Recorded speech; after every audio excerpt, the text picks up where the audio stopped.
Digital 410 proudly presents the What's the Scuttlebutt podcast with your hosts Don Abernathy, Jeff Copsetta, and Henry Sledge. Welcome, everybody, to another episode of the What's the Scuttlebutt podcast, your favorite World War II podcast. And even though for some of us it feels like a Sunday, happily for everybody, it's a Monday. And we are back once again live from the Digital 410 studios. And joining us, as always, Mr. Henry Sledge, Jeff Copsetta.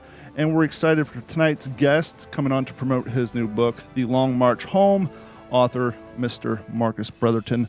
Gentlemen, how's everybody doing tonight? Doing fantastic. Glad to be here. Yeah, this is going to be a great episode. Now, just to give everybody a fair warning before Marcus comes on, Jeff gave us the heads up. If his audio starts to drop out or if he vanishes completely, that's because he's looking down the barrel of a hailstorm right out his window. And so we're got to deal with his Texas internet tonight. But Marcus, sir, how are you doing? Doing well, thanks. Yeah, great to be here. And we appreciate you taking time out of your Monday night to come on and hang out with us. We're excited to discuss your book. And we're always excited to see new content coming down the line in the World War II content realm. So if you... Actually, I was thinking maybe for the uninitiated, before we get into your book, we give a brief background on... the Battle of the Philippines and the Bataan Death March.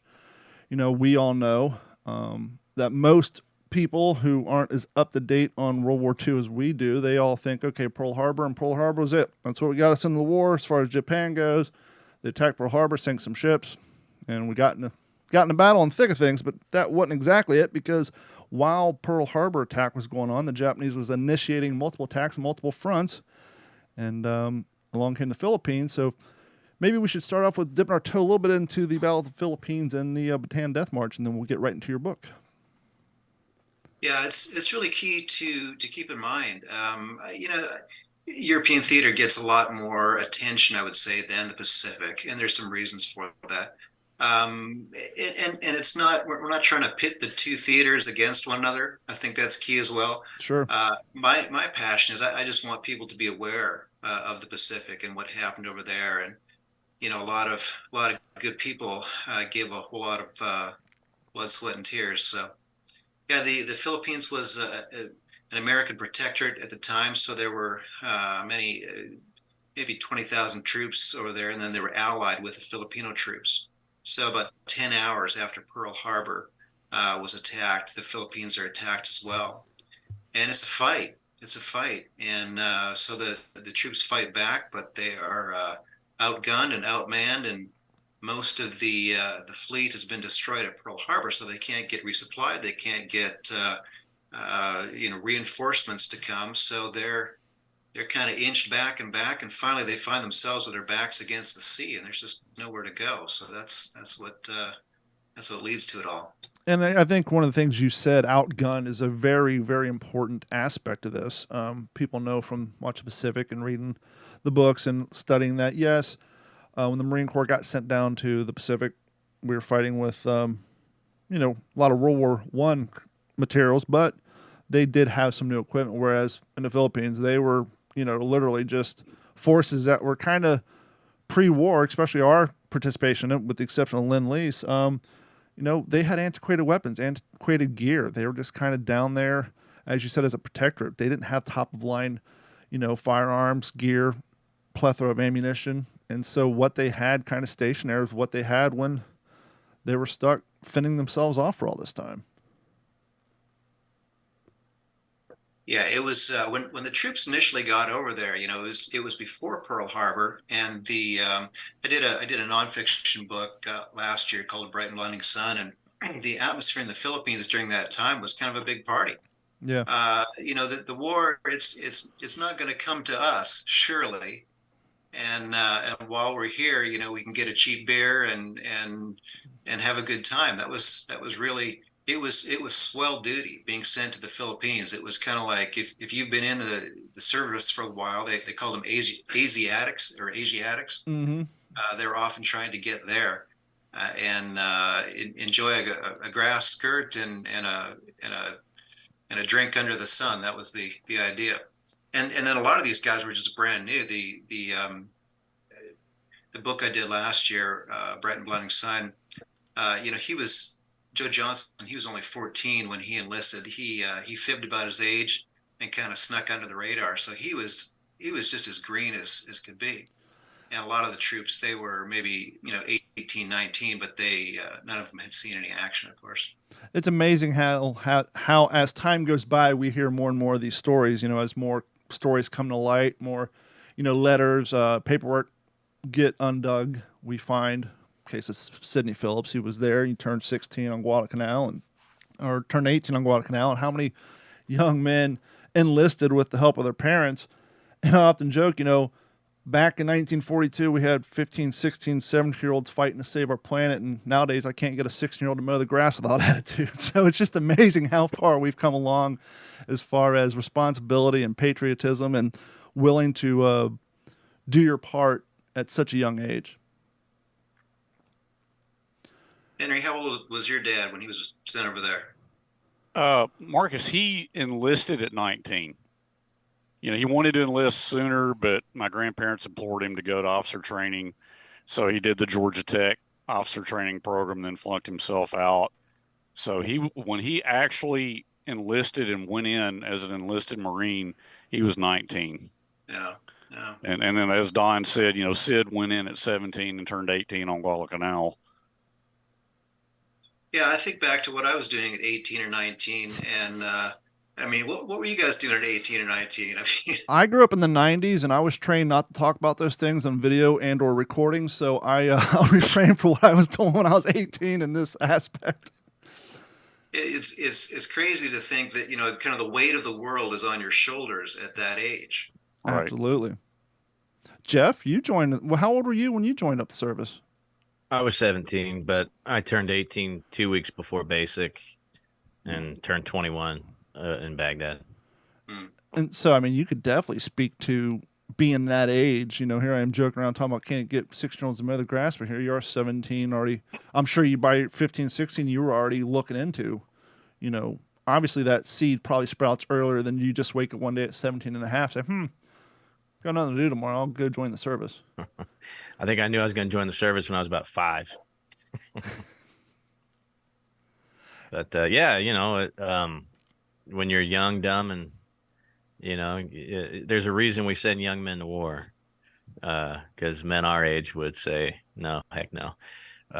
But it's those young men that have to become, or boys that have to become men, that really define their generation based on what they did that they probably would not do at an older age or after they had children or things like that. So I think that's always an interesting dynamic when we talk about young people at war. It's a whole different dynamic for those younger people as opposed to the 20-year veteran, sergeant majors or colonels, that they're waging war in a much different way than the guys on the front lines or in the mortar platoons. So Jeff, you were still in high school then when you enlisted. I signed my contract right before I was a senior in high school and went over and we talk about that a lot on here. Was in basic when September 11th happened, so I have a pretty good idea of that peacetime to wartime, transition overnight. So I'm really looking forward to more of your story here because, man, just earlier today, well, if our listeners just Google what happened on December 7th, right? It's going to be Pearl Harbor. Go to history.com, go to libraryofcongress.com. It's going to say the Japanese attacked Pearl Harbor. Or you might even get December 7th was also interesting because that's the date that America declared war on Austria-Hungary in 1917. But it's so much more than that, and it's so enlightening to me to know that you've put together this work for people to enjoy the rest of the story. It's just Pearl Harbor was one of those puzzle pieces that really I think people need to understand and really appreciate America's involvement and what drew us in and what really happened. It boggles my mind that the stand at Wake or female nurses in Corregidor being among the first POWs, how do those things get lost in the sauce behind the battleship Arizona? Right. And of course, not to take away from that tragedy, but it was a series of tragedies, and you have to understand it to know the full story. There are various theories on what was actually in the mind's eye of Imperial Japan, right? I think it's safe to say it was a coordinated attack to take all of the Pacific Rim, and they were heading for Australia. That was the big prize, and then once they had all that, nothing was going to stop them.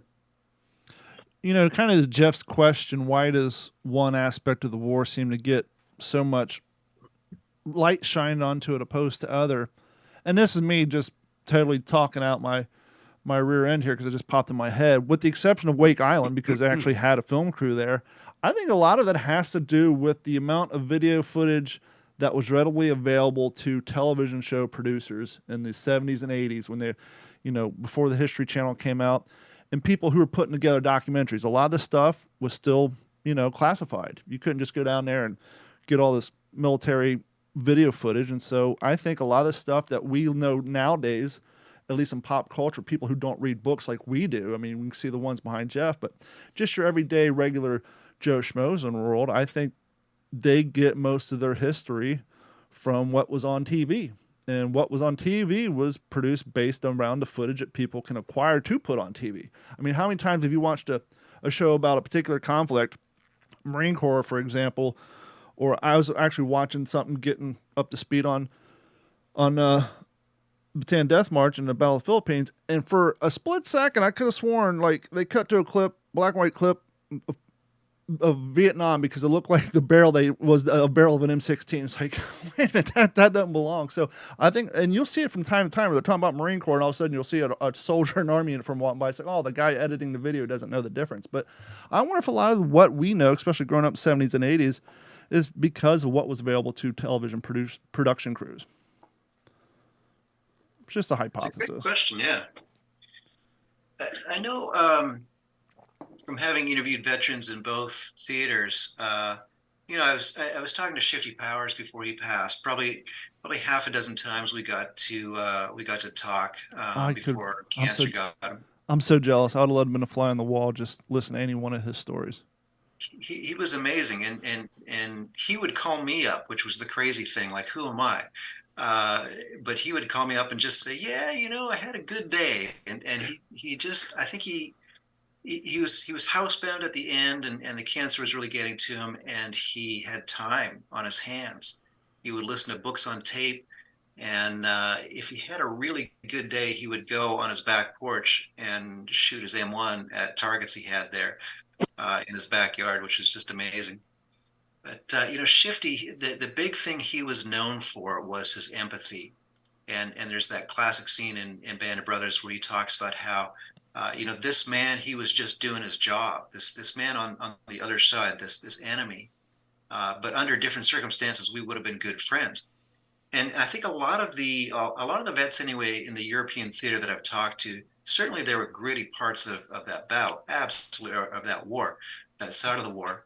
But there was a sense of, okay, the war's over, and now let's just get back to our jobs and get back to our homes and start our families and buy that refrigerator and get on with life. In contrast to the veterans that I've talked to and interviewed who have fought in the Pacific, R.V. Bergen, to name a name, and he went on the record with this, just saying, man, he would never own a Japanese car. There was still a sense of, I'm not going to forgive. There was too much that went down.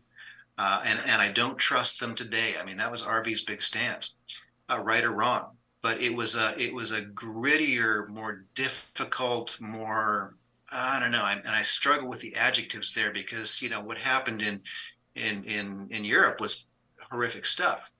But the guys in the Pacific, that's my observation anyway. When they came back, I could name half a dozen guys who took that same stance as RV, that bygones weren't bygones.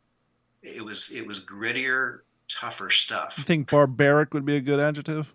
Yeah. You know, it's not funny, but it strikes a memory when you say that. I was born in 78.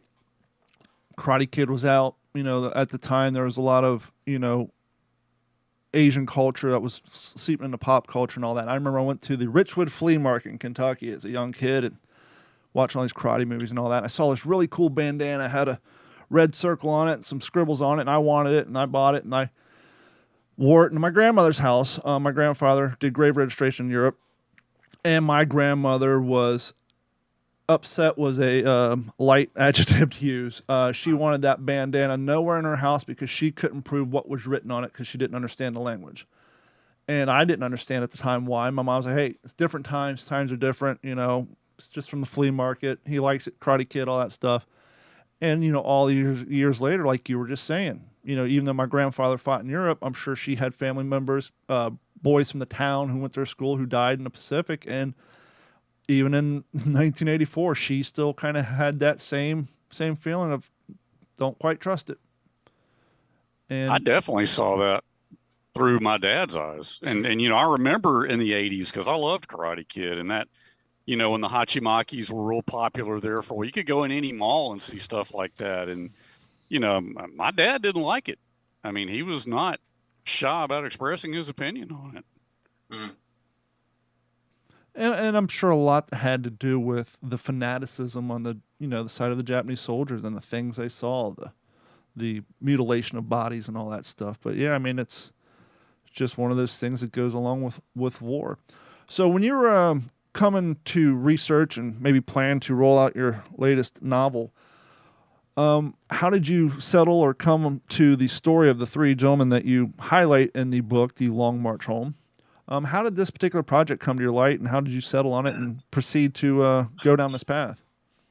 So it all started in real life with Lieutenant Buck Compton. He he started it all, which is kind of a funny story. But I did Buck's book back in, it was like 06, 07. Call of Duty was called. And Buck was, I mean, he was really my teacher, my mentor, my professor. I came in pretty dumb to the whole subject, and he gave me just a great education. And the cool thing was it continued even after his book was finished. Buck was 85 when I helped him write his memoirs, and he was still in pretty good health, still traveling all over the country to various shows, and he was still speaking. And so his daughter, Tracy Compton, who's just a great person and a great friend of mine, she called me up after his book came out and said, hey, yeah, you know, my dad could use some help navigating airports. Would you like to travel with my dad? That's a nice assignment. One of these questions that just comes along, you know, once in a lifetime. I'm like, absolutely. So I ended up doing 3 trips with Buck, and he had a really great memory, particularly for things that happened, you know, in the war years and surrounding that. Sometimes he couldn't remember what happened yesterday, but you know, that's me as well today. So we'd be sitting in an airport just waiting for a plane, and he would have just minuscule detail of things that he could recall from what happened in, you know, 42 and 43. So we're sitting in an airport one day, and he's talking about Bastogne, you know, and I'm just sort of all ears, and he's, you know, it's just this winter hell, and guys are, you know, no boots, and Joe Lesniewski has wrapped his feet in burlap bags, very literally, and that's how he's gone to combat. And there's not enough food, and they're eating this bean soup with maggots in it, and just, you know, tough time. Belgium's coldest winter in 30 years. So I'm just sitting there going, man, Buck, wow. This must have been so hard for you to be in Bastogne. And when I say that, Buck stops, and he kind of looks at me, and he goes, yeah, we had it rough.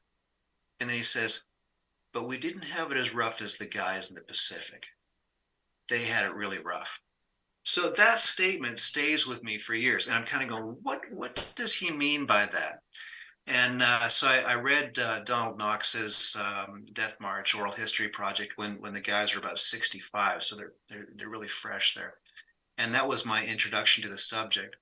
And then Adam Makos did, and I worked on Voices of the Pacific together, where we interviewed all the guys from K-35, and that really brought me face to face with just many of these men.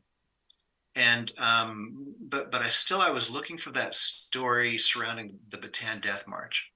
I got a chance to interview some vets who had been there, but their story just wouldn't work out for a whole book.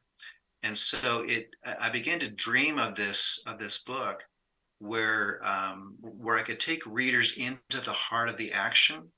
Like, I love oral history. I've done oral history projects, but kind of the limitation of oral history is that you often get kind of the treetop view, as opposed to a really good movie or a really good narrative, nonfiction or a novel, which really just plunges you deep into the heart of the action. So that's what I really began to dream of. And I began to work on this book that eventually became Long March Home. I worked on it for 7 years. It was a back burner passion project. It was unfunded at the start, so I was just working on it in sort of pieces, little by little. Got a manuscript done. This was 5-6 years ago, and I sent it out to some early readers just to get their perspective. And the feedback that came back to me was, yeah, it was good. It was really good, but it wasn't great. Not great yet. And I wanted it to be great. I wanted it to move from that sort of that B+ level to an A+ level, because the guys are worth it, right? I wanted to shine the spotlight on what they had done, and I really wanted to elevate it. So I called my agent. We talked it through, and he's like, here's the deal. You're writing fiction in this case, based on history. More women buy fiction than men. And this book and the subject matter is so gritty. Talk to a female novelist, get her on board, get her take, and how can you make this sort of palatable for everybody? And palatable is the wrong word, but you want a story that's just blood and guts to not be blood and guts all the time. Sure. So I called up my friend Tosca Lee, and I had read a number of her books, and she had endorsed a book for me a number of years earlier. So we were both kind of familiar with each other's writing styles and whatnot. And I said, how'd you like to write a book with me about the Bataan Death March? And this was her statement. She goes, what? What is the Bataan Death March? And it was this started the conversation, where I explained a little bit of it to her, and then I kind of sent her some nonfiction books to read. And she was aghast. She was like, exactly what we're talking about here today. She's like, why have I never heard about this? Ever? What's the deal? Why are we not teaching this in schools? It's such a big piece of our history and a key piece of our history. And Tosca's like, and I've never heard about it. So that lit a fire underneath her to go, okay, we have to educate people about this period of history. If I don't know about it, and she was in her late 40s at the time, yes, we have to start talking about it. So she took my existing manuscript. She worked on it for a couple of years because she was in the midst of a different project at the time. She finally got it to a stage where she was happy with it, and she knew her readership would be happy with it. And then we started working on it back and forth just to get it all into one voice. And finally, this book is out there, and the reviews are coming back. We've got 3 distinct starred reviews from Publishers Weekly, Booklist, Library Journal. Extremely hard to get. We feel strongly that this book has become an A+ piece, that we are truly honoring the vets who are there, and it was our best work to get out there. And so the book is based around 3 friends from Mobile, Alabama, and their trip of enlisting into the service and then going over to the Philippines and then surviving the death march, the ships, internment in Japan, basically the whole gambit. And like you say, you kind of, and that's kind of a hard task to ask someone who's not familiar with a particular subject. Hey, here's a subject. Maybe some of the reasons it's not covered in wide swath is because of the brutality, and it's war, but it's really truly a study on how humans treat other humans in the worst possible environment and condition of war. And how do you take such a rough, raw subject matter and make it, as you said, palatable, but not take away the severity and the importance of that brutality, because it's that brutality that makes that story so important to tell. And how do you do that in a way where you maintain its importance and the severity of it? Yeah. That's a question we talked about for probably a year. I mean, just trying to ask that question. And the challenge is if you just have in a story brutal, then you become desensitized to it as a reader, as a viewer even. And so one of the things we did was we created a separate storyline that happens on the home front. So that's three best friends and then the girl they leave behind back home. And we weave this other story in to the Death March accounts. And so you'll read a bit about the Death March, and then you'll go back to Alabama for a while, and then go back to the Death March. And the effect it creates is like you can take it, like you can take the grit, and then you get a little respite, and then you can take some more of the grit. And we are hearing a little bit of criticism that it's still a little bit too gritty. I mean, and we tried to pare it back enough just to make it so you could get into it. So I think it works, and the real critics, the critics who do it for a living, they're saying it does work. It's some bloody stuff, absolutely. Well, maybe there's a little bit of benefit that this book came out in a time where the number one core audience to true crime stories and true crime novels are women, and so they kind of got a little bit of a foundation of reading gritty raw material. And so it may lend it a little bit, of ease of maintaining one's ability to make it through the harder pages to get back to the flashbacks. And that's probably kind of nice too, is it's almost, as you're saying, you read through the gritty stuff and then here, okay, we're going to take 2 chapters to go back and kind of fresh your palate a little bit, and then, let your heart rate lower down and kind of get to know these guys on a personal level. And that probably building that personality and the character development and that personal level makes it even harder to imagine these people going through such horrible events to them, opposed to just 3 random people that here's 3 names that we really don't know thrown in a situation. But when you build that character behind it, and then they can imagine those people going through that, it's got to make it that much more relatable and heartfelt. Yeah, that's a great point right there. In my original manuscript, I started the book on the march itself. And then Tosca came along and said exactly what you said. It's like, now we got to get to know these guys a little bit better. And so, I'm thinking campaign. I'm thinking, let's dive into the action. And she's like, no, it'll be actually more powerful if we know who these guys are. And even the Bataan Death March, I mean, just to understand what that was all about. So April 1942, the Allied troops surrender on the Philippines. Now they keep fighting for another month on Corregidor, right? The island that's right off the coast there. But for the troops who are on the Bataan Peninsula in the Philippines, their combat days, so to speak, are over. They are ordered to lay down their weapons and surrender. And there's some good reasons for it. I mean, it was hopefully to prevent more bloodshed. And that's probably another whole discussion right there. But anyway, so the troops are rounded up on the peninsula because they're not all fighting together. They're kind of fighting in sort of spread out pockets.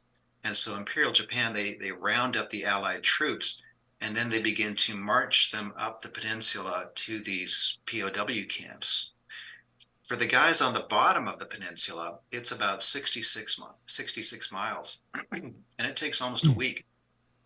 If you're farther north, you're not marching as far, but you're still marching, 3, 4, 5 days.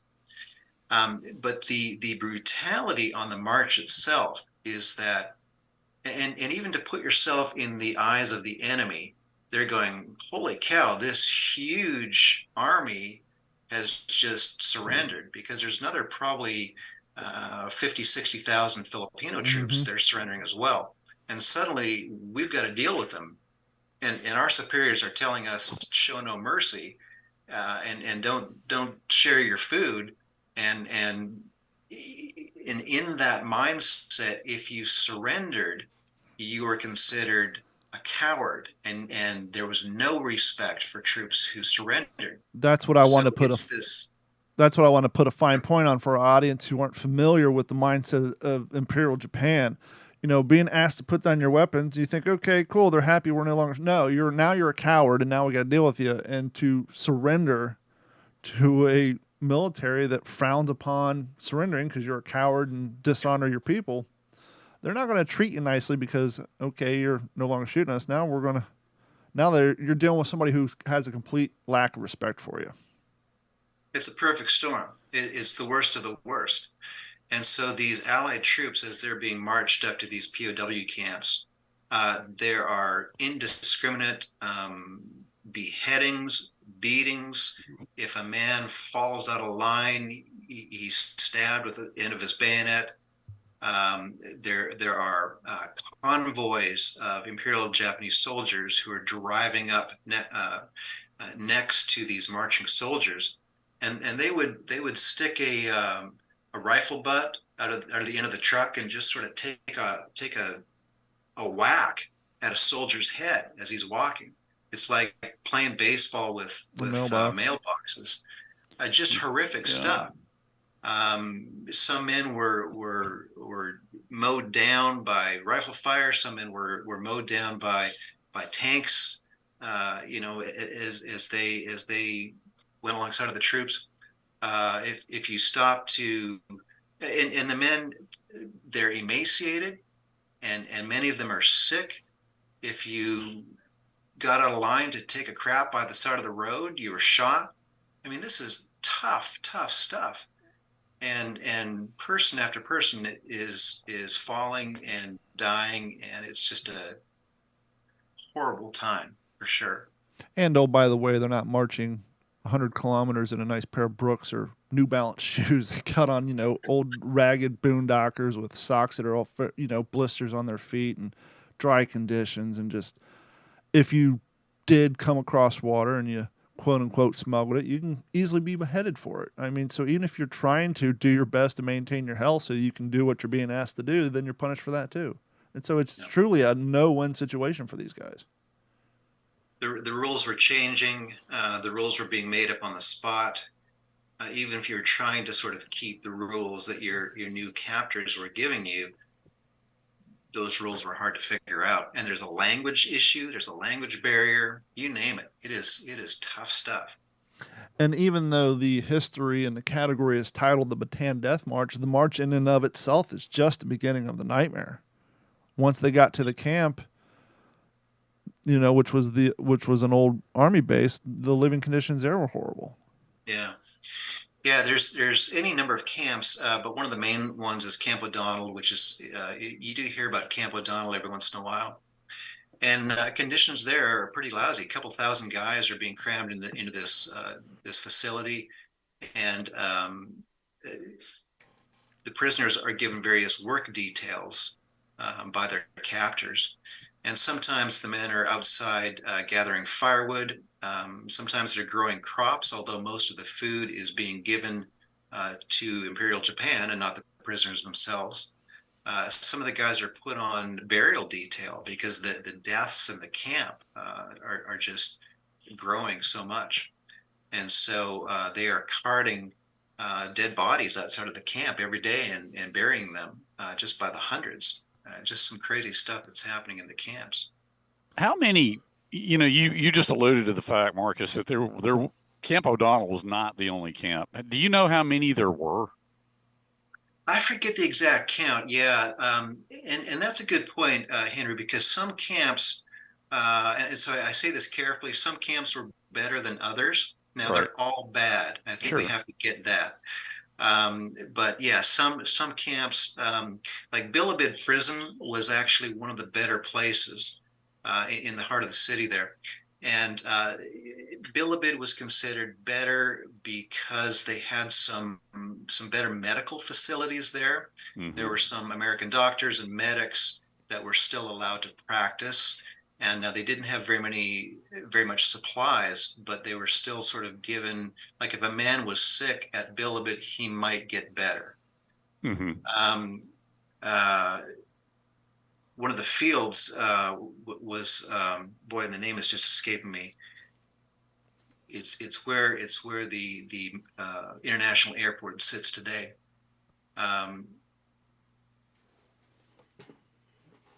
The name's going to come to me at like 3 a.m. It'll be like, why didn't I say Nichols Field? Okay, so Nichols Field was probably a step beyond Camp O'Donnell in terms of bad situations. Mm-hmm. So at Nichols, they were tasked with constructing an airstrip, and they were constructing this airstrip by hand.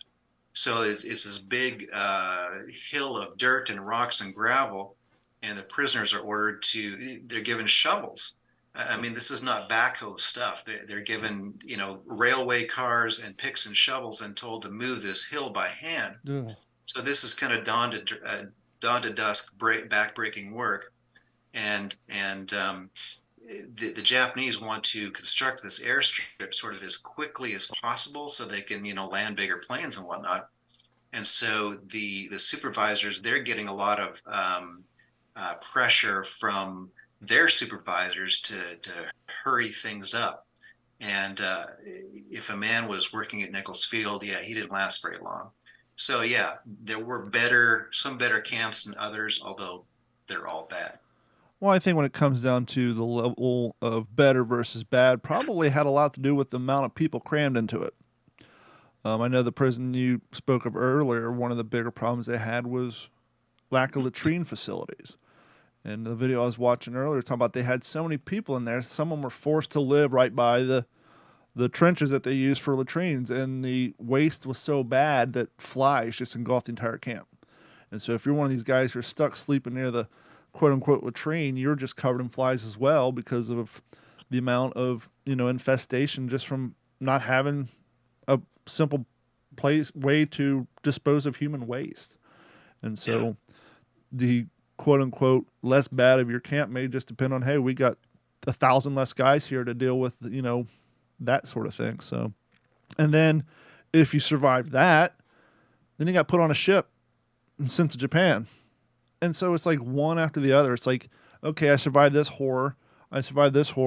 Maybe things are going to get better. No, it's going to continue to get worse for you. And so they had these transport ships that were basically turned into troop carriers out of old cargo ships, and they were just crammed in there. And you had to hope you didn't get sunk by Allied submarines and survive the horrible situations on those ships.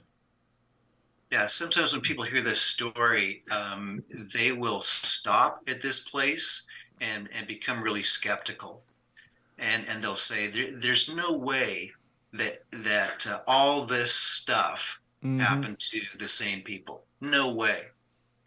But they forget that actually it happened over years.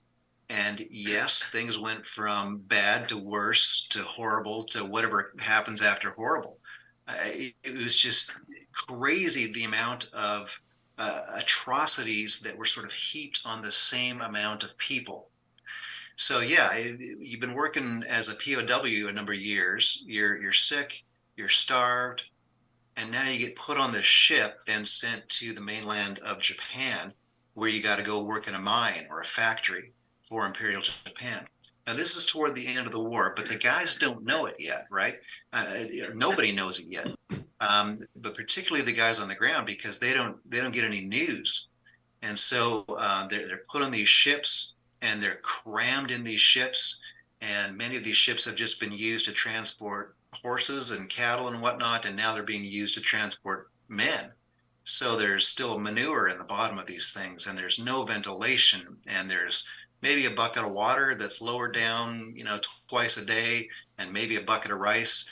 We're talking for like 2,000 guys. 2,000 guys with compromised immune systems who are already, it's one and thing. dysentery. It's one thing to take a healthy person right off the battlefield and put them in that situation, but as you stated before, guys who've already experienced these horrible things and who've already probably lost 30, 40 pounds, they have compromised immune systems, they're already starving, they're already dehydrated, and then to be put in those situations, it's just every one of them. Every day they would pass bodies up out of the hole just to get these corpses out of their living conditions, and they're crammed in so tightly that they can't even sit on the floor.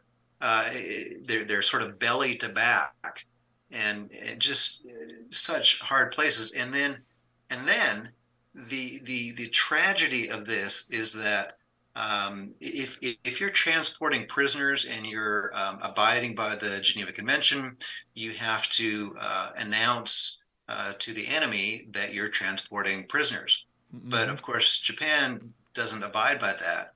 Right. And so here come these American planes, and they spot Japanese ships, and they're bombing the Japanese ships, and it's friendly fire, not knowing that there are Allied troops deep in the hulls of these ships. Yeah, because they don't even so much as put a red cross on them, let alone a POW symbol or anything of that nature. Yeah. And is it known how many of those ships were sunk? Yeah, I couldn't tell you offhand, but it's more than one. It was a lot. Yeah. Okay. Yeah, the living conditions on those ships were so bad that pretty much history as a whole refers to them as hell ships, because that's what they were, ships. Living hell.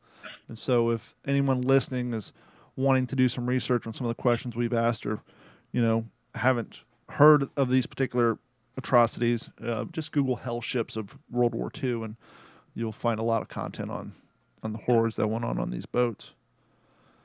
And so when it came to researching, and because obviously, as you stated before, you got fictional characters in a historical environment. When it comes to researching something like the Bataan Death March, what were some of the key places and key source materials you used to make sure that the historical aspects of this story were historically correct? Yeah. I'm going to turn my camera just slightly so you can see. I mean, just even on the top of my bookshelf there, that's two stacks of 3 rows deep. That's my Pacific collection at the moment. Nice. So you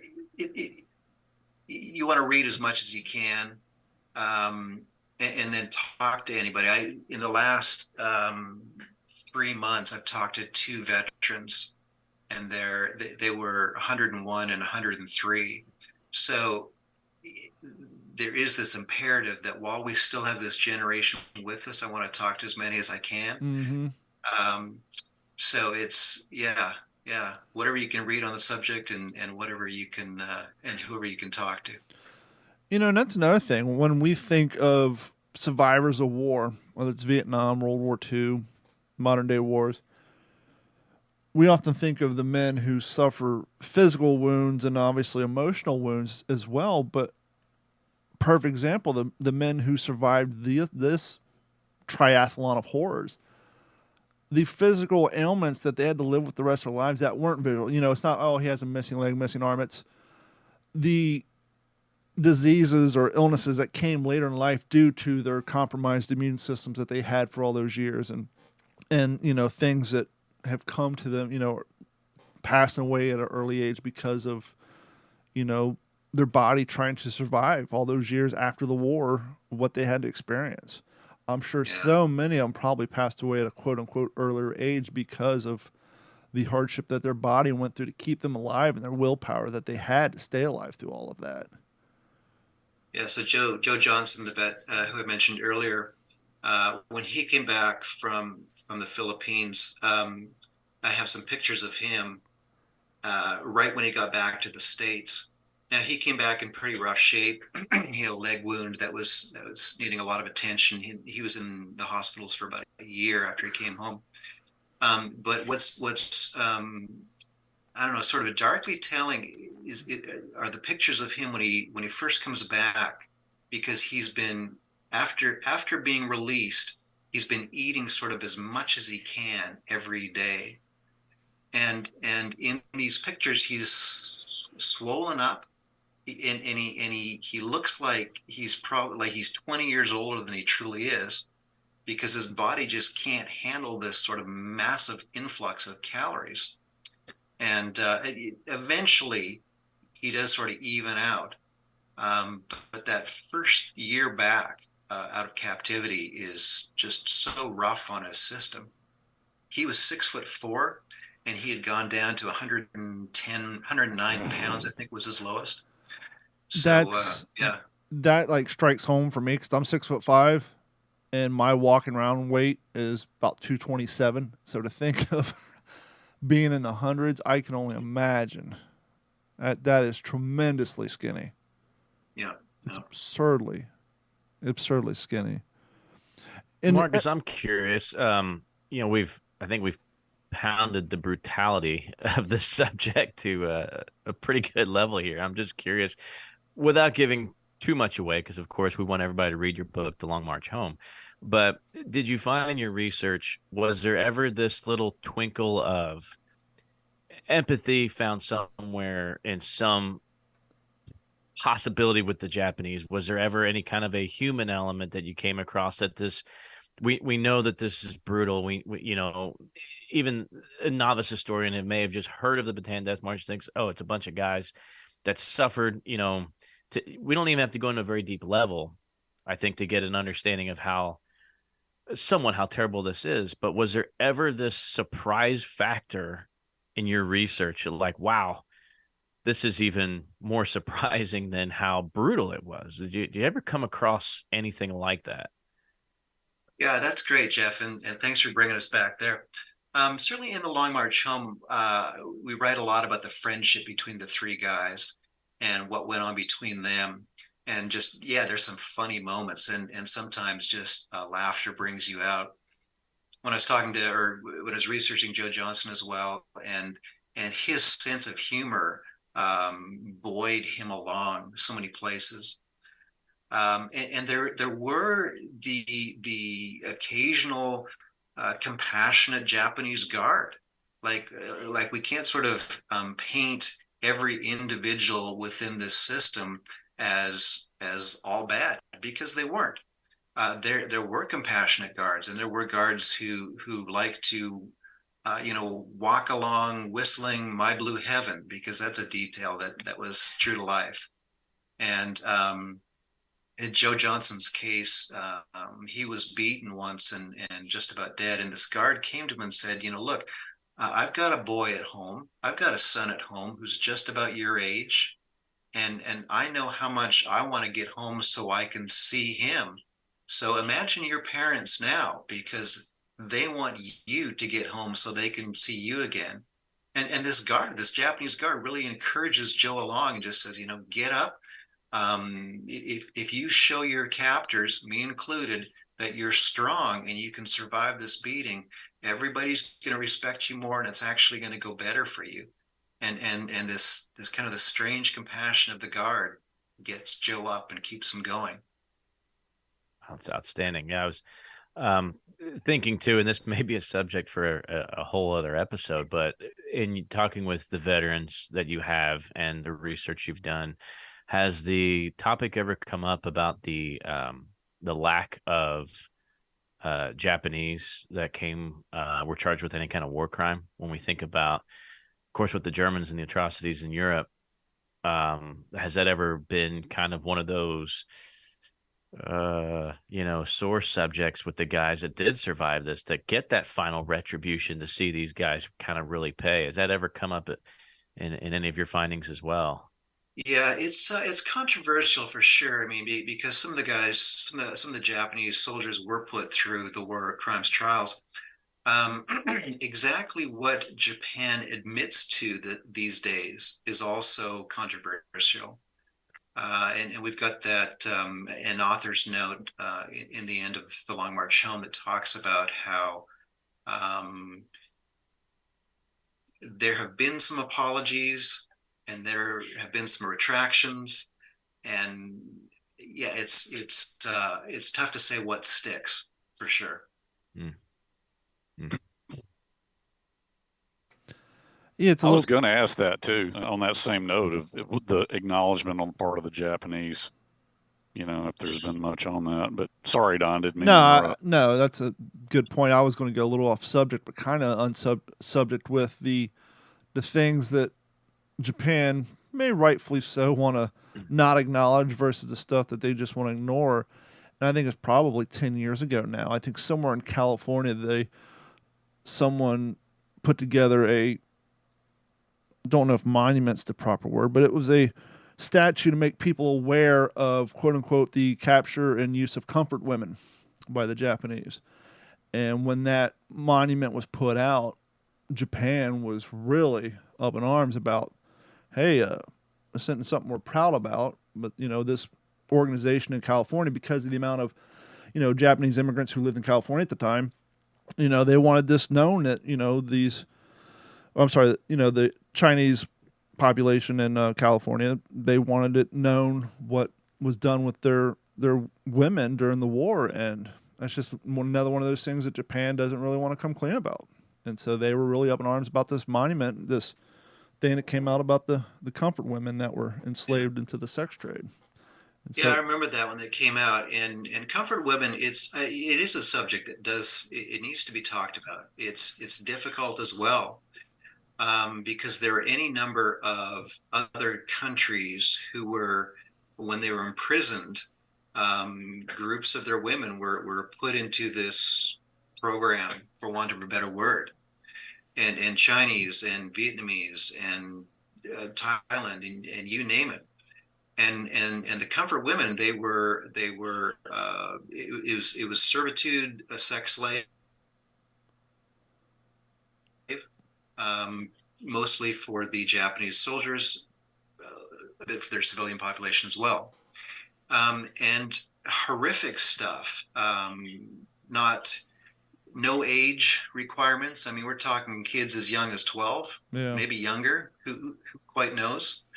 And sometimes it wasn't necessarily even prostitution, although that was part of it. It was like they would sort of crazy stories, like they would put a naked comfort woman at the head of a column of soldiers if that column was really tired, if they've been marching for days on end. We're talking Japanese soldiers, and they would think that, okay, if a naked woman is ahead of them, then these guys are going to march a little bit stronger, they're going to keep going.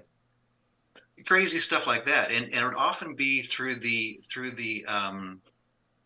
territory of a captured country. So we go capture Thailand. We're going to take a woman from Thailand and sort of put her at the head of this group of soldiers, and it's her countrymen who are seeing her. So you go, wow, the incredible embarrassment, shame for this poor woman. And it's certainly not her fault. She didn't choose this, but this was the type of degradation that was happening, and on a level that was just widespread. Which may very well go back to the aforementioned feeling that veterans and people of that generation had of maybe not wanting to turn the other cheek as we did with the Germans. And one of the things I wanted to point out when you talked about the shifty powers quote, I think out of all the pre-episode interview quotes on Band of Brothers, with the exception of I wasn't a hero, I served with heroes, I think that shifty powers, if me and this fellow were somewhere else at a different time, we very well could have been friends. It's probably one of the most powerful quotes to come out of that series on Band of Brothers. Like I said, second only to that, I wasn't a hero, but I served with a company of them. And, that quote has always stuck out to, I think, anybody who's seen that series. And it raises a fascinating question, like how can benevolent people be turned into people who commit these atrocities? I think Germany has definitely struggled with that, and the Holocaust. Mm-hmm. I mean, here are people who have this Judeo-Christian background, and yet really difficult things are happening. We all have Japanese friends today, Japan is a country just like us. These are people just like us. And yet, what is it within this worldview that kind of shapes these soldiers that they are following orders, and yet they follow those orders, and then they go 3 steps farther. When you study the rape of Nanking, and here's a whole city where swaths of people are being butchered, and women are being raped, and it's just let's wipe out this city. And it's kind of this frenzy that happens. The fall of Manila and the capture of Manila as the Allied troops are coming in 1945, and the Japanese soldiers are leaving. They're not leaving quietly. They are leaving, slaughtering and raping people in their way. It's just horrific times. And so it raises the question, absolutely, what's going on with these people? What is happening that people can fall into that state of frenzy and perpetuate such horrors? I'm not sure there's a great answer to that. No, and it's amazing what 90 years can change. We look back in history, say, well, that was 90 years ago. That was the indoctrination or the belief system of a people of a time. And as I often say, the older I get, the younger old gets. And 90 years ago wasn't a hell of a long time, and it's amazing how much things have changed. It's also not in the mentality state, but when you look at the state of the war and allies versus the Axis, and who was teaming up with who and who had a more shared belief system, it's really not the same. But it's an interesting look on how things have changed.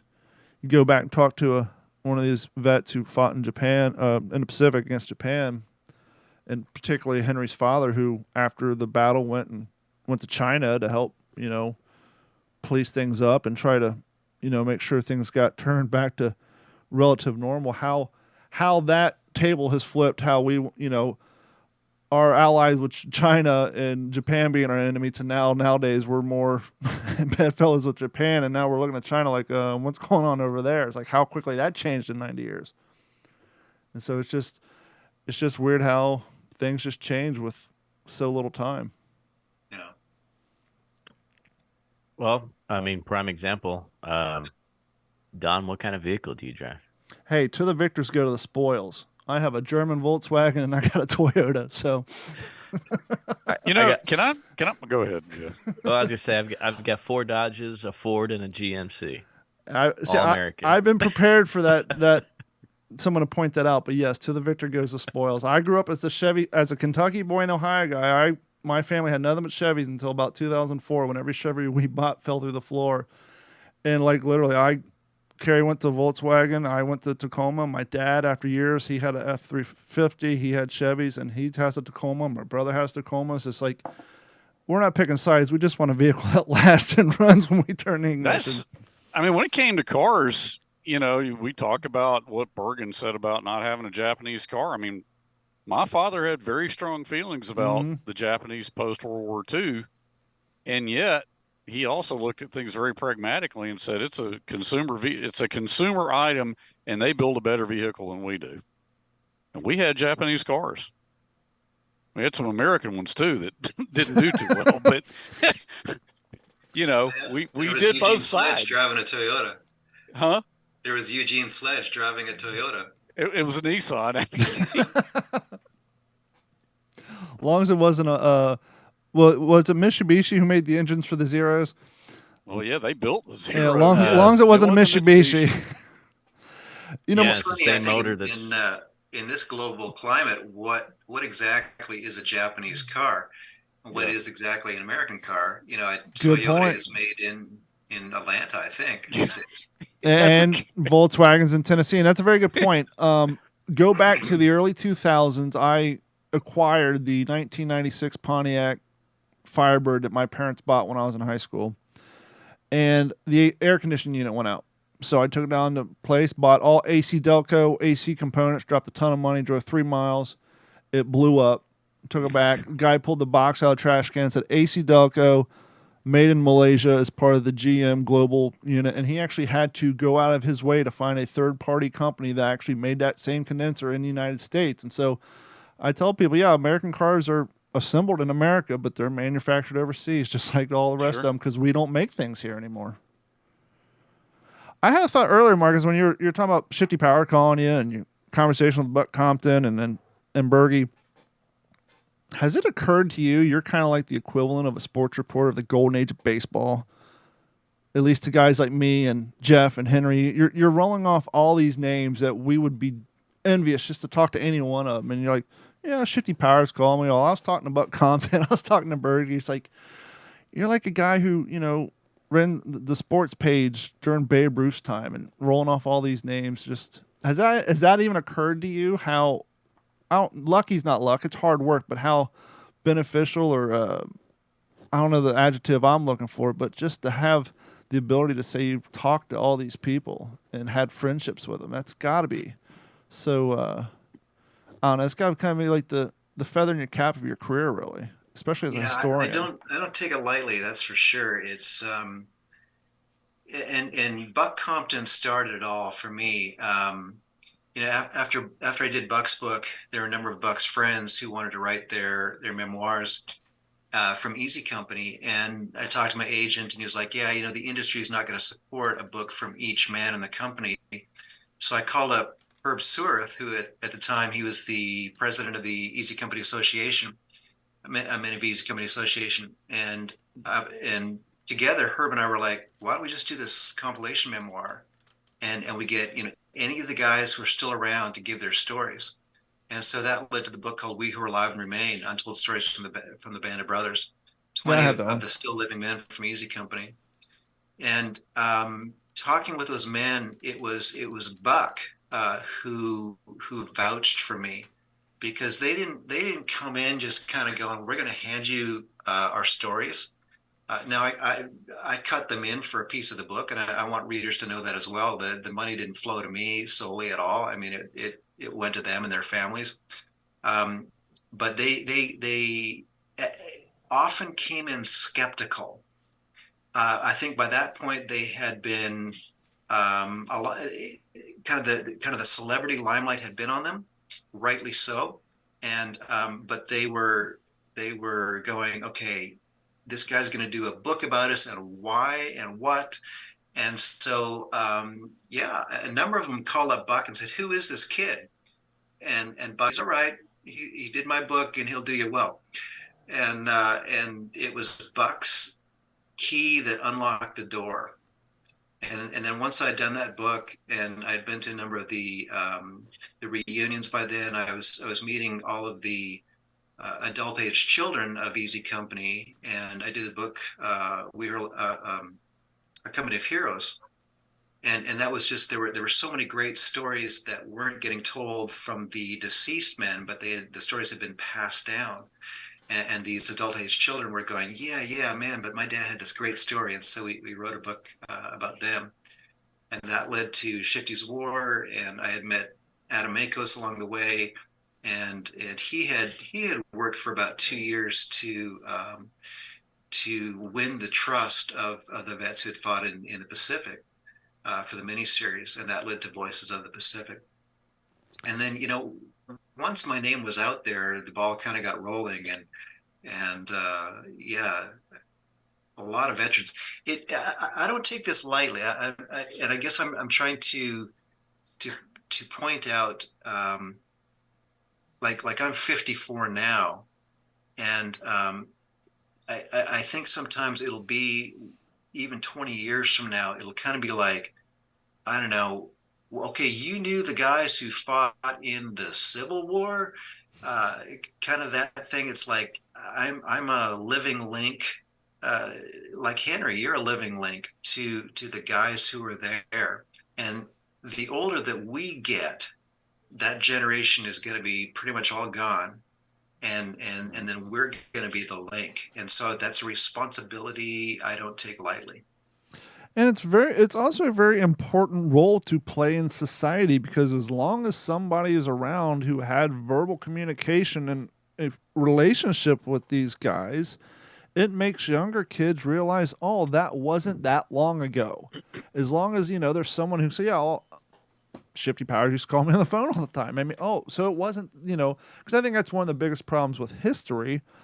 Until you get to our age, when you're in your, obviously a kid, teenager, even your 20s, maybe early 30s, you don't realize how small of a timeline it truly is. It's like my grandmother lived to be, in her late 80s. 80 years ago wasn't that long ago. Well, either was the 80 years before that. Either was, Carrie and I, we recently unplugged from the cable and we got, we're streaming like everybody else, and we started watching the Yellowstone precursor, 1883. And there's scenes of Civil War, and it's like that. And we're trying to do the timeline to, okay, where's that particular person to Kevin Costner's character in the modern day? It's like, well, that's 1883. We know they have the series 1923, which is World War I. Kevin Costner is my parents' age, a little bit older. My mom's dad fought in Civil War. And so you go through the time like, so it would have been his great-great-grandfather, which wasn't that long ago. And when you start looking at it through the realms and the age of your family members, you realize how young our country is and how not long ago this stuff truly was. That's well put. That was what I was trying to explain. It's important.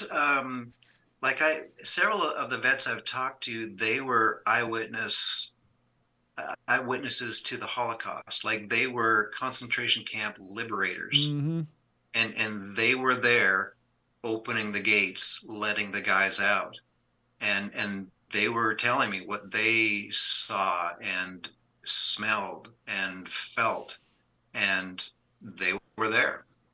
And we get these Holocaust deniers today. It's just so infuriating. It's like, come on, man. Well, I kind of pointed this out a while back on my other podcast when we had this trend of taking down Civil War statues. It's like, you don't have to agree with the statue. You can feel free to put up a plaque next to it, pointing out with an arrow, talking about this guy's an asshole. But if we start taking them down 30 years from now, we already have Holocaust deniers. If we take down all the evidence, are we going to have Civil War deniers at some point? I mean, just because there's a monument doesn't mean it's a celebration. We can't say, well, let's go to Germany and enjoy the celebration of the Auschwitz Museum. No, it's some particular monuments are a reminder of bad things that happened. As we all used to say when we were kids, learn from history or you're bound to repeat it. Well, now it's erase history so we can, pretend it never happened so we don't have to acknowledge horrible things that happened. And that in and of itself is a tragedy, and we got to stop it. Yeah, it's tricky. I've been to Texas, and you got to think like I grew up in Canada, so it's just a different system up there. And going to some of these places in Texas where there are Civil War monuments that how to say this, talk fondly of the Confederacy, right? Mm-hmm. It's surprising to see that. And yet you're raising a great question. Should we take down those monuments, or should we keep them up, but just tell both sides of the story? I live in Florida. I live in a county called Lee County. We've had people literally cut the head off of the General Lee statue down here. And we've had, the people who were native down here. I'm from Ohio, so, I'm from up north, and it's a weird dichotomy. And, you have the people. You see bumper stickers down here with the flag saying it's all about history, not hate. And it's like, I get that, but growing up from Ohio, I've seen how other people appropriate that flag for different meanings. And so that's one of the things that you have to kind of balance being a historian. It's like, there are both sides of the story. There's people suggested we rename our county. There's people fighting against it. When I worked in radio, the area I live in, we have the Ford Museum, the Edison Museum, and Firestone, because all three of them had vacation homes down here. And we have the Edison Bridge, and then there's a bridge right next to it that someone, we have the Edison Mall, and Edison plays a huge role down here. And someone threw the idea of, well, let's name the other bridge the Ford Bridge. And at the time, I worked on a #1 afternoon show on a 100,000-watt radio tower.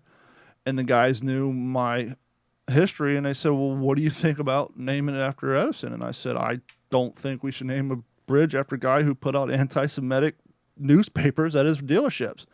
4 days later, newspaper reporter talking to the people over at the Holocaust Museum and the Jewish population, and they said the same thing. Hey, we shouldn't, and so they never named that bridge, and so it's tricky because there's two sides of all history, and how you play that, where it's once again using the phrase we used earlier, palatable to both sides. It's a tricky one to play.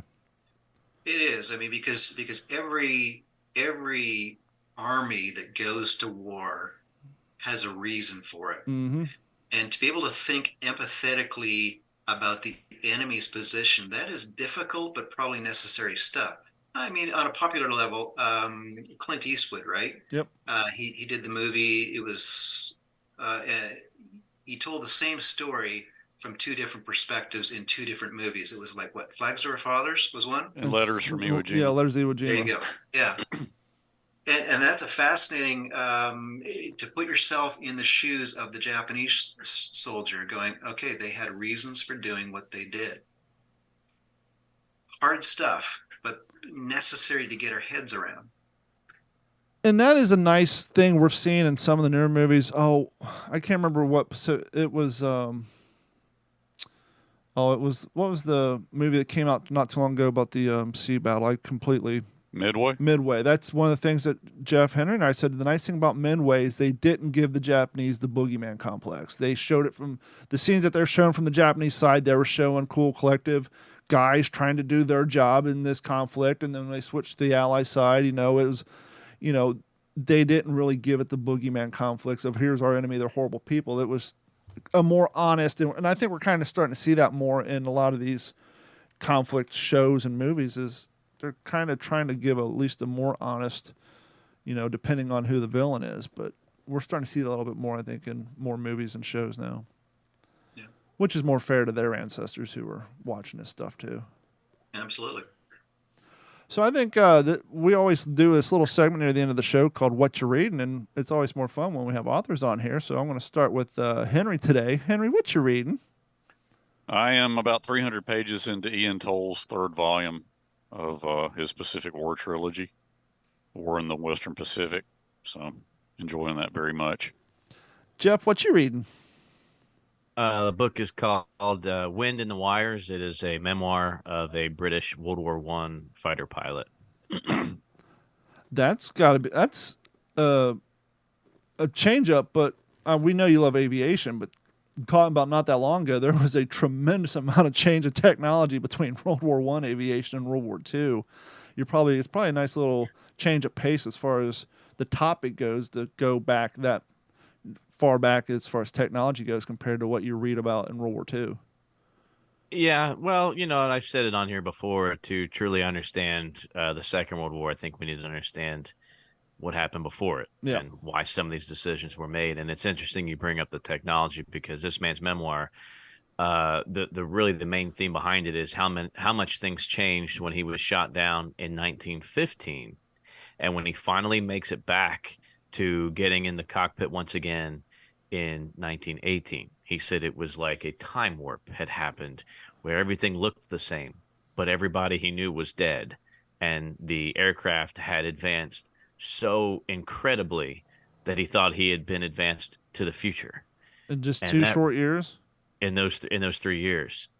So to think about, it's not just Spads and Newports and triplanes that were circling the skies for the First World War, to see what the British were flying in these kites, these box kites, really, these longhorns and shorthorns are what they were called, advancing to the BE-2s, and then to come back, and then now you've got a Spad 13.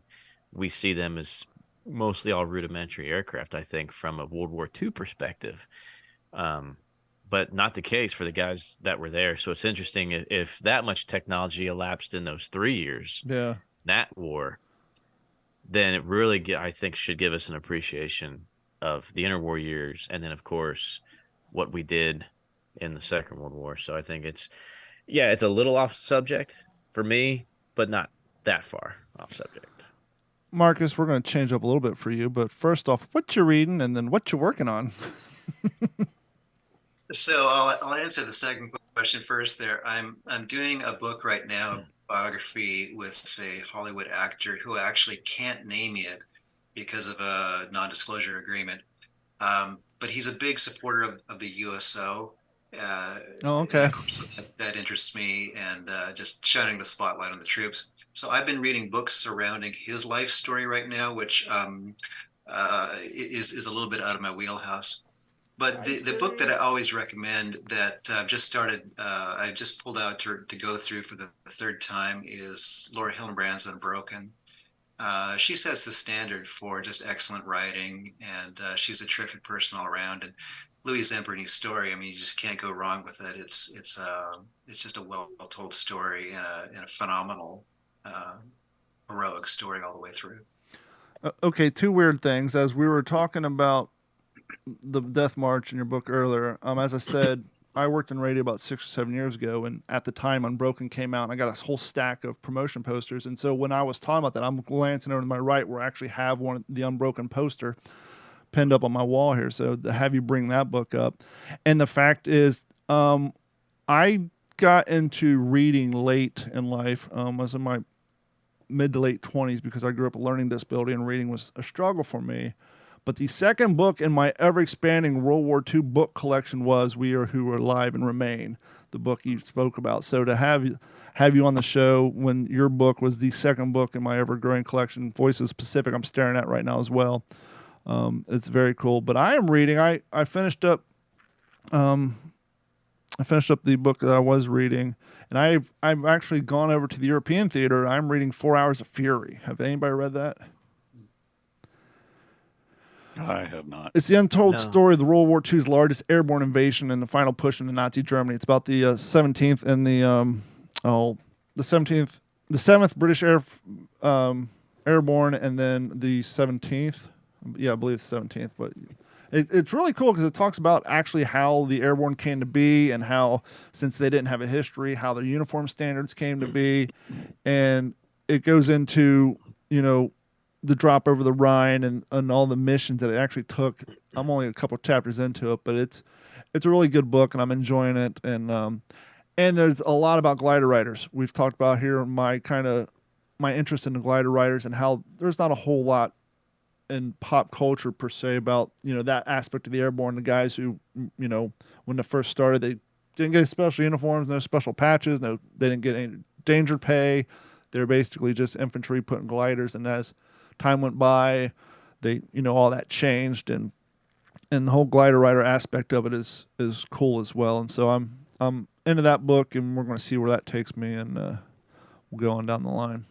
Well, Don, now I'm curious because the book you were reading, if I'm not mistaken, was I'm Staying with My Boys. Right? Yes.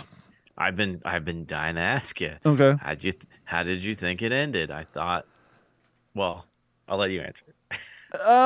It ended pretty well. I will say it definitely gave more detail about his contribution to that particular campaign, as far as how long he was on the island, and, setting up guys, trying to set up that line of perimeter, going back for help.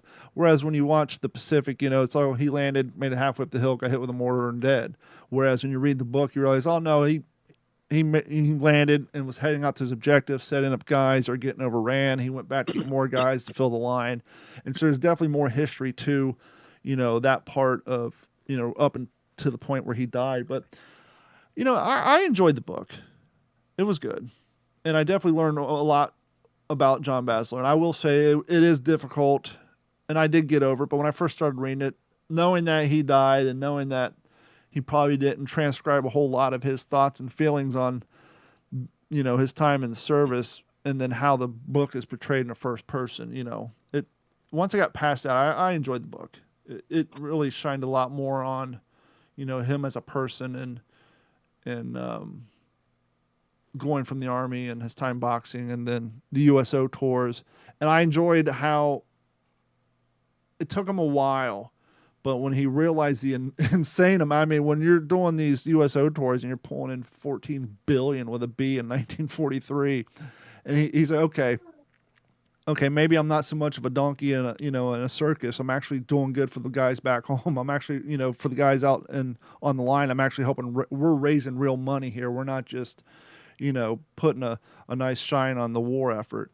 That was nice to see, and then go into detail about that as well. Well, I think it proves to show that every now and then historical fiction, when done well, Yes. can be a powerful tool. Looking forward to reading your book, Marcus. This is really exciting. We really appreciate, you taking that time. You and, of course, Miss Lee, to give it your all, your A+, because you as an author and Don and myself and Henry as these kind of next generation that have, had the torch passed to us to help keep history alive, whether it's through podcasting, reenacting, sharing our passion and what we're reading, and being able to hear, your story and being able to appreciate your work. I think it shows we're all on the same page, and we do know that we are a link to keep it going. And as we get older, to be cognizant of the fact that as these guys are going, the younger people are now looking to us. So whatever facet we use to keep it alive, I think we should always be like you, sir, and give it that A+ effort. Yeah, thanks. So thanks for what you guys are doing as well. Here's a question. Off the top of your head, what is one thing that you would want today's generations to know about World War II? I'll answer that. That it's not so unlike any war where young people were forged into this sort of, like you said, taking these benevolent people to do very malicious things sometimes because the war was fought for a reason, and to not forget that reason and to not forget those that didn't come home. The worst thing about having Jeff on the show, he always wraps the show up with these great poignant things that I just want to go out on. I just want to hit the end cue, but then I don't get to say, hey, Marcus, please put out your plugs. And so it's like, he always has these great just final words. You just want to hit the end of the show and just go off in the sunset on these beautifully spoken things. But I got to say, hey, Marcus, what's your plugs? Let's get, where can people find you? And so while we're at it, where can people find you? Where can they track down your new book and keep up with what you got coming down in the future? Yeah, thanks. Yeah. So the book is called The Long March Home, and it's available on Amazon or Barnes & Noble, or ask for it at a bookstore near you, or go to my website, Marcus-Brotherton.com, and it's got some links there. I think for me, with World War II, it creates a tremendous sense of gratefulness for the life I've been given today, for the life that I've created for myself, my family. The fact that other people fought and bled and died for my freedom, and to gain a true sense of that, it makes me want to do something purposeful with my life. I think it makes me complain less as well.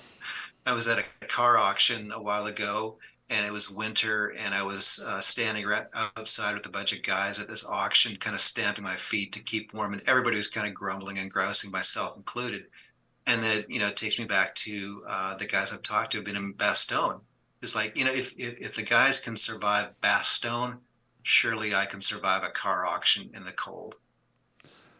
I think anybody who reads as much as we do and invests as much time as we have on this topic have all had that same thought. There's I'm an IT guy. It's like, if I could hop in a time machine, go back to 42, go to the front lines, they'd be like, look, Mac, I don't know what an active directory domain controller is and what the problem with the DHCP film, but if you want to switch place, get in this foxhole, I'll happily hop in that time machine and go deal with your problems, and you can live through mine. And, it's all perspective. And anytime I'm having a bad day or a rough go at it, I had that same thought. It could be worse. I could be here doing this, or I could have been there in time doing that, or even modern day. I could be overseas right now dealing with what's going on. So definitely. Oh, boy, I don't want to go to the gym today. Well, it could be marching up Curry and jump boots back in 43 in Tacoma, Georgia, or you can go to, 30 minutes at the gym. Which one do you want to do? And so I think for a lot of people into history, we use that as a way to stop bitching about our daily problems, and I think it's a good thing. And as always, if you guys want to get more information on our guests, please head over to WTSPWWII-EP.151. You'll find the page with Marcus and all the links to his upcoming projects and where you can find his book and all that. A real quick update. I think last episode we did the drawing for the first Patreon prize pick with the Warbird coffee, the What's the Scuttlebutt mug, which you won't see because it's green. It's going to blend into my background. Some stickers and the autographed end blocks.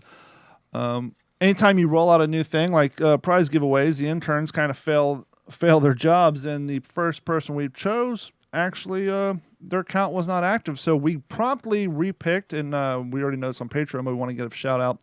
The winner of the Warbirds coffee is Alexander Richard Marshall. So, sir, go check your email on Patreon. I sent you a message to verify that your address is correct so we can get that coffee out to you, and we will pick prize winner number 2 at the end of this month. And we want to thank everybody for your continued support. And if you want to help what we do here at the What's the Scuttlebutt podcast, please head over to WTSPWWII-EP.com. That's WWII, WTSPWWII-EP.com. Click on the Patreon link, sign up and subscribe, or just simply head over to YouTube and subscribe and watch some of our content. You can help us there. And for myself, Jeff, Henry, and Marcus, thank you guys so much for hanging out with us, and we will talk to you all next week. This has been a Digital 410 production.